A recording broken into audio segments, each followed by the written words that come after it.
Muchos escritores que abordan este tema han hablado sobre los peligros del fundamentalismo religioso, del extremismo. Tú has hablado sobre los moderados religiosos. ¿Verdad? Si pudieras compartir esas ideas, y sé que también te interesa este tema. Bueno, un ejemplo de esto, aunque no es particularmente grave, surgió en esta conversación. El hecho de que digas que creer en Dios no es cuestión de creer en proposiciones.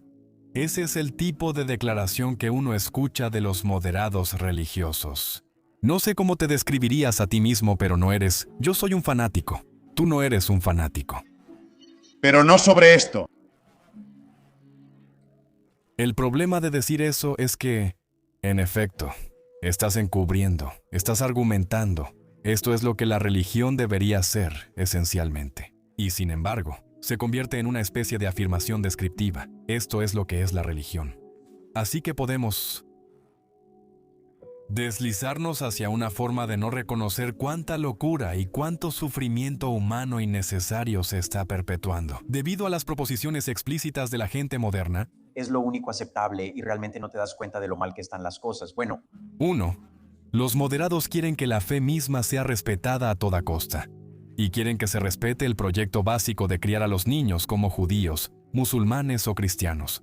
Y en ese contexto, a menudo es muy difícil evaluar honestamente cuánta cantidad de sufrimiento humano innecesario está siendo producido diariamente por la religión. Cuando comenzó la ciencia, el objetivo de lograrlo estaba ahí, pero no sabíamos lo suficiente. Hoy en día, a finales del siglo XX, principios del siglo XX-XXI, todavía no lo sabemos todo.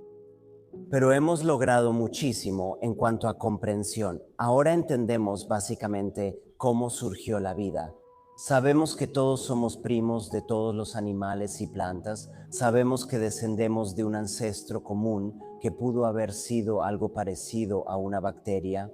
Sabemos el proceso por el cual sucedió eso, no conocemos los detalles, pero entendemos básicamente cómo ocurrió. Todavía hay lagunas en nuestra comprensión. No entendemos cómo surgió el cosmos en primer lugar, pero estamos trabajando en eso.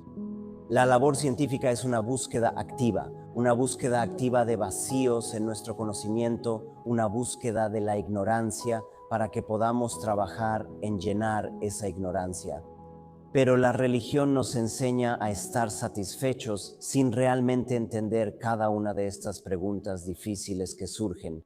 La ciencia dice, está bien, arremanguémonos y trabajemos en ello. La religión dice, oh, Dios lo hizo, no necesitamos trabajar en ello, Dios lo hizo. Es tan simple como que no tenemos fuerza de empuje.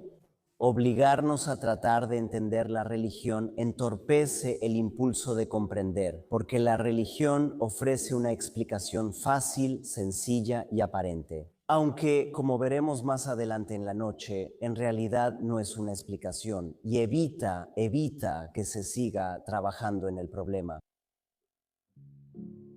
Estás hablando sobre la improbabilidad de que todo esto surja de la química primitiva de la Tierra. Quiero decir, ¿no necesitamos algún tipo de diseñador inteligente para hacer eso? Estas son afirmaciones científicas. Y es irónico que las personas religiosas generalmente hablen de humildad, hablen de la arrogancia, estando del lado de la ciencia.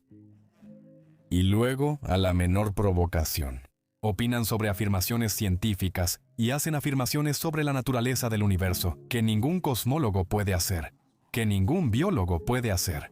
Quiero decir, Esto es, cosmólogos y biólogos que hacen afirmaciones idénticas a las que yo hice, pero en realidad no son afirmaciones científicas, son afirmaciones filosóficas. bueno, muchas de ellas son científicas. Quiero decir, cuando hablas de probabilidades, cuando hablas de la relación de la mente con la materia, estas son afirmaciones científicas. Y sabemos que casi todo lo que consideras como parte de tu subjetividad tiene su base en el cerebro.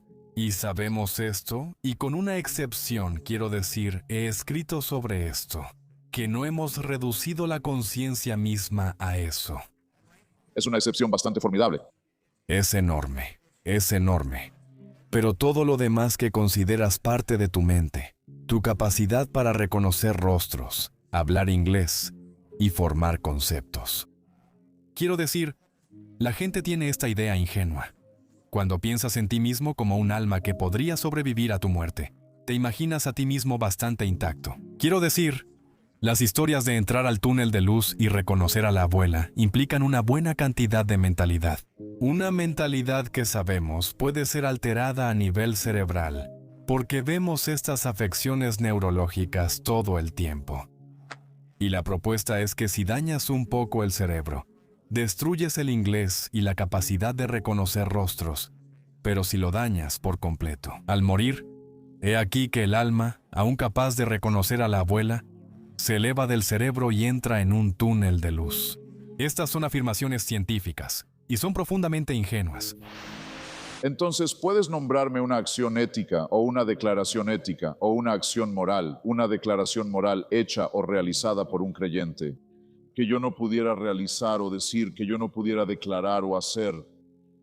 Todavía no me han señalado un ejemplo de eso. En otras palabras, que una persona de fe tendría una ventaja al poder invocar la sanción divina, mientras que si te pido que pienses en un acto malvado realizado por alguien en nombre de Dios o por su fe, no tendrías, o una declaración malvada hecha, no tendrías. Tanta dificultad creo en encontrar un ejemplo de inmediato.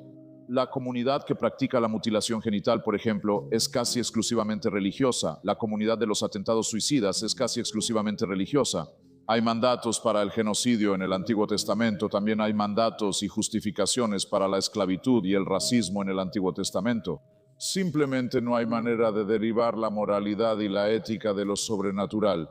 Cuando llegamos a la cuestión de lo absoluto, bueno, la más citada es la regla de oro, la que casi todos sienten. Tienen en común la advertencia de no hacerle a los demás lo que no quisieras que te hicieran a ti. Esto, de hecho, no proviene del Sermón del Monte ni del cristianismo, o no se origina ahí. Ciertamente fue elaborada por el rabino Hillel, un rabino babilónico, y también se encuentra en los anales de Confucio. Pero tiene, ya que estamos hablando de lo objetivo, lo relativo y lo absoluto, una debilidad crucial. Desafortunadamente nos gustaría poder seguirla, pero en realidad solo es tan buena como la persona que la está diciendo. En otras palabras, si digo no te trataré como no quiero que me trates a mí, ¿qué debo hacer? Cuando me enfrento a Charles Manson, quiero que lo traten de una manera en la que yo no querría ser tratado. Cualquier otra cosa sería completamente relativista, así que el argumento no avanza en absoluto diciendo que no podría saber nada de esto, que no podría tener ningún impulso moral, que no podría decidir por mí mismo. Si veo que le dan una patada en el estómago a una mujer embarazada, pero porque está embarazada, eso obviamente es peor que si solo fuera una mujer que no está embarazada recibiendo una patada en el estómago. Esto es parte de mi patrimonio como ser humano. Es parte de la solidaridad emocional esencial que necesito tener con mis semejantes. Para hacernos darnos cuenta de que somos hermanos y hermanas, unos con otros, dependemos unos de otros, tenemos deberes, tenemos expectativas unos de otros, y que si no tuviéramos esto y no intentáramos cumplirlo, no podríamos haber llegado tan lejos como hemos llegado, no podríamos haber evolucionado como especie, nunca podríamos haber tenido una sociedad. Nunca se ha encontrado una sociedad donde la violación, el asesinato y el perjurio no sean condenados. Solo piensa en lo bueno que sería un libro. Solo piensa en lo bueno que sería un libro si fuera escrito por el creador del universo. No hay una sola oración en ningún libro de la Biblia que no pudiera haber sido escrita por alguien que vivía en la Edad de Hierro. Este es un problema para afirmar que este es el mejor libro que tenemos. El lugar donde debemos poner nuestra fe es en la conversación humana. Esto es todo con lo que contamos.